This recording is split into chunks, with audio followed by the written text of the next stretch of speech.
домулло ҳикматулло ки маъмулан аз мусоҳибаҳо бо матбуот парҳез мекард, дар яке аз мусоҳибаҳои ангушумораш ки ҳанӯз тобистони соли 1992 бо додохон эгамзод барои автономияи Тоҷикистон анҷом додааст, ба бисёре аз суолҳои доғи он даврон ки бархаи он масоили имрӯзам доғ боқӣ мемонанд, посух додааст. Чанд нуқтаи муҳими суҳбати домулло ҳикматуллоро бароятон гулчин кардем ки ҳоло пешкашатон мешавад. дар бораи қадри калом дар навиштаҷоти мо сухан аз оёту ҳадису каломи шариф мераваду баъди чоп дар рӯзнома ин ҳарфҳои табаррук ва исми аъзам зери по мешавад. дар рӯзгори мо газета ба ҳукми коғазкуна аст, қадр надорад. бинобар ин чандин бор ба қозиёт ҳисор кардам ки газетаи минбари исломро чоп накунанд. агар нашрияи зарур бошад, ягон маҷаллаи хушсифати ба қадру қимат бароранд ва он мисли илм ва ҳаётам набошад ки қуръони кариму каломи шарифро чоп мекунанд,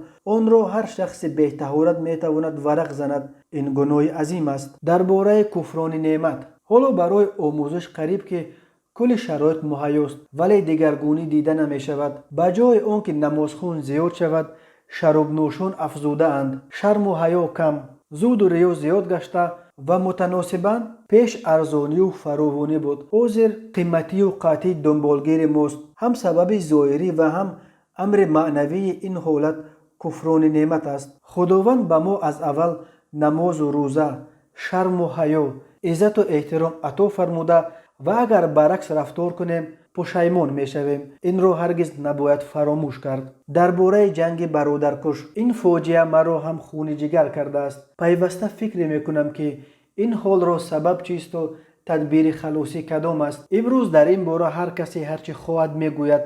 тахмину фарзия бисёр шудааст. ҳоло он ки тахмингӯӣ маъно надорад, бештар зарар меорад. гузашта аз ин ҳоло вақти он нест ки сабаб ҷӯему гунаҳгор пеши роҳи хунрезиро гирифтан дар кор. бисёр чиз аз сарвар вобаста аст. роҳбари давлат агар сидқан кӯшиш кунад, пеши роҳи бародаркуширо гирифтан метавонад. ҳалли масъаларо ба худи халқ гузорад, доманаи фалокат васеъ мегардад. вазъиятро худи халқ ислоҳ кардан наметавонад. дар бораи ҳизби нағзати исломии Тоҷикистон дар дигар ҷойҳо ҳам ҳизбҳо бисёранд ва бинобар ин аз исломиҳо ҳам агар ҳизбе бошад халалу зарар нест. сониан бояд ёдовар шуд ки аз қадим дар мовароҳунар мазҳаби ҳанафӣ асос буду ҳаст ва онро дар саросари олам низ бузургтарин равиш меҳисобанд ва мо ҳизби нағзати исломиро ҳамон вақт пурра эътироф мекунем ки ин нуқтаи муҳимро пурра эътироф кунанд. барнома ва оидномаашро бо мазҳаби ҳанафӣ мувофиқ ва баробар гардонанд. агар роҳбарони ҳизби нағзати исломӣ ин талаботро риоя накунанд, мо ҳеҷ вақт аз гапи худ намегардем. ба онҳо сахт расадам ошкор мегӯям ки эшон бо кадом равия рафтани худро, фикру нияти худро ошкор нагуфта истодаанд ё гуфта наметавонанд. мо бошем тахмингӯиро намепарастем. аз ҳамин сабаб барои узви ҳизби нағзати исломӣ шудан ҳеҷ гоҳ касро даъват намекунам ва пурсандам агар рухсат намедиҳам. дар бораи сари луч намоз хондан мувофиқи фиқҳи ҳанафӣ асл чунин аст ки одобро чӣ қадар бештар риоя кунем ҳамон қадар хуб аст. ҳар амале ба тавозу наздики хуб аз он берун макрӯҳ ҳисоб меёбад. яъне сари барағнаю остини кӯтоҳ макрӯҳ аст. умуман ҳар асру ҳар давр муносиби худ одате анъанае дорад. пештар ба маъракаҳои урфӣ бо либоси бегуна ё сари луч даромадан беэҳтиромӣ ҳисоб меёфт. ҳозир манзара дигар аст. дар маъракаи мотам либоси аҷнабӣ бештар ба чашм мерасад. чаро?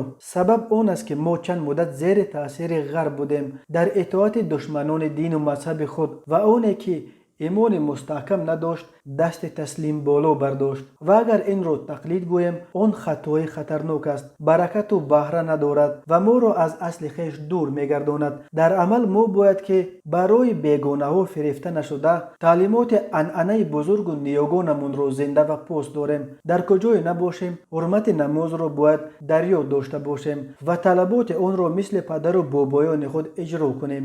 дар бораи мол куштан дар рӯзи мотам мувофиқи масоили шаръӣ дар ин бора ҳукми қатъӣ нест. асл ин аст ки барои мурда садақа кардан ҳам урфу одат мебошаду ام عمل شرعی است و اهل اسلام صدقه می کند به هر شکل. در قراتگی نیز این کار به یک طریق نیست. مثلا پیشتر پدران ما روز مرده چیز کشتن را آش سر تخته می گفتند. در دهات جانب بالا در روز مصیبت به قدر توانایی گاو یا گوسفند می کشتند. ساکنان کوکلیک و دهگل ما این عادت را ندارند. این مسئله وقت جنجالی شد که بعضی مذهب‌های نو در بین پیدا گردید. فراموش نباید کرد که در همه حالت صدقه ثواب است و اگر آش سر تخته از مال حلال صاحب مرده باشد مذمتی ندارد. داملا حکمت الله تاجیک آبادی یکی از معروفترین از روحانیان سنتگرای تاجیک روز 13 اپریل در روز اول ماه شریف رمضان در سن 80 از عالم چشم پوشید.